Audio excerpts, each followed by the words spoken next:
السلام علیکم ورحمۃ اللہ تعالیٰ وبرکاتہ۔ اسلام کے نقطۂ نظر سے دیکھے تو اسلام سارا ہی امن، محبت اور بھائی چارگی اور انسانیت کا درس دیتا ہے۔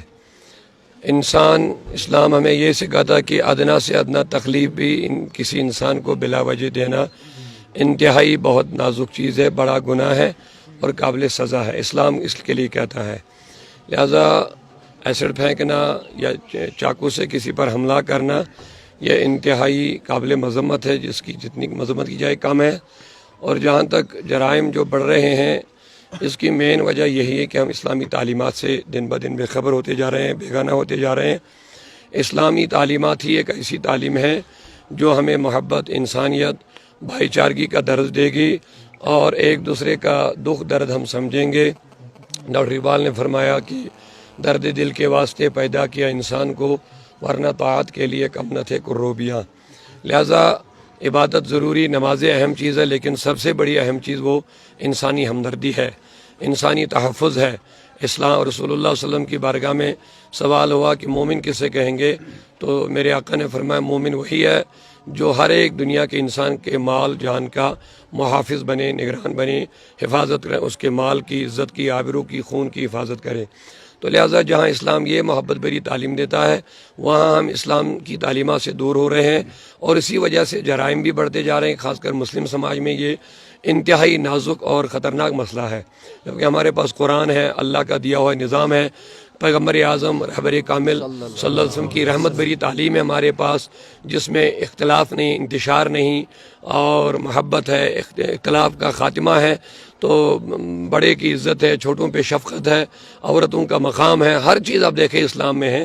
لیکن اسلام کو پڑھنے پڑھانے کی ضرورت ہے، خاص کر ہر گھر میں۔ جو اس وقت ہم دنیاوی تعلیم کے مخالف نہیں ہیں، ٹھیک ہے یہ دنیاوی ضروریتیں ہیں، لیکن اصل تعلیم جو قرآن کی، سنت رسول صلی اللہ علیہ وسلم کی، حدیث کی، سیرت پاک کی، اپنے بزرگوں کی تعلیمات سے اپنے بچوں کو آراستہ کرنے کی بہت زیادہ ضرورت ہے۔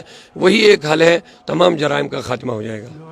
ڈاکٹر صاحب، جس طرح سے ہم سب جانتے ہیں کہ حجاب کنٹروورسی جو ہے کافی زیادہ دھول پکڑتی نظر آ رہی ہے، اور ہندوستان کے باقی ریاستوں میں ہم دیکھ رہے ہیں کہ کس طرح سے اب مسلمان لڑکیوں، بچیوں پر ان کو کہا جا رہا ہے کہ آپ حجاب اتار کے جو ہے اسکول میں آئیں، اور استادوں سے بھی کہا جاتا ہے کہ آپ بنا حجاب کے آئیں۔ دیکھیے یہ اہم سوال آپ نے کیا، لیکن سب سے پہلے میرا ایک گلہ اس بات پر ہے امت مسلمہ سے کہ ہم اسلام کو فالو کرتے نہیں ہیں۔ اسلام نے ہمیں ساری چیزیں، جو اگر ہم پردے کی بات کریں گے تو پردہ ایک عورت کے لیے حفاظت کا ذریعہ ہے، پردہ عورت کے لیے ایک عزت کا ذریعہ ہے۔ اگر آپ دیکھیں تو پردہ ہر وقت اسی چیز کا کیا جاتا ہے جو نازک ہو، جو قابل احترام ہو۔ تو اسی لیے پردے پر زیادہ زور اسلام نے دیا تاکہ ان عورت ہی کی عزت باقی رہے۔ سب سے پہلے ہم نے اور ہماری بیٹیوں نے خود سروں سے دوپٹہ اتار دیا۔ اب جو بیچاری اسلام کو فالو کر رہے ہیں ان کے لیے بڑی مشکلات کا سامنا ہے۔ تو یہ اسی صرف پردے کی بات نہیں ہے، اسلام کا کوئی بھی رول آپ اپنائیں، چونکہ اکثریت لوگ اب اسلام سے دور ہوتے جا رہے ہیں۔ اب جو لوگ اپنائیں گے ان کے لیے تو مشکلات کا سامنا ہوگا ہی، کیونکہ پیارے آقا صلی اللہ علیہ وسلم نے فرمایا جب وہ زمانہ آئے گا کہ سنتوں پہ چلنا لوگوں کے لیے مشکل ہو جائے گا، اس زمانے پر جب میرا امتی کوئی سنت اپنے گا، اس کو 100 شہیدوں کے برابر ثواب ملے گا۔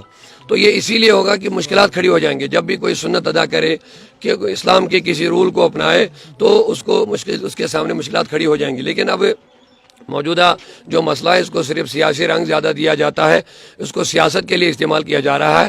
لہٰذا ہماری جہاں ہندوستان اس وقت ڈیموکریٹک ملک ہے، یہ اپنے آپ کو ڈیموکریٹک بھی کہتا ہے، یہاں ڈیموکریٹک رولز بھی ہیں، ہر ایک مذہب والے کو اپنے مذہب پر عمل کرنے کا حق ہے، اس پر چلنے کا حق ہے۔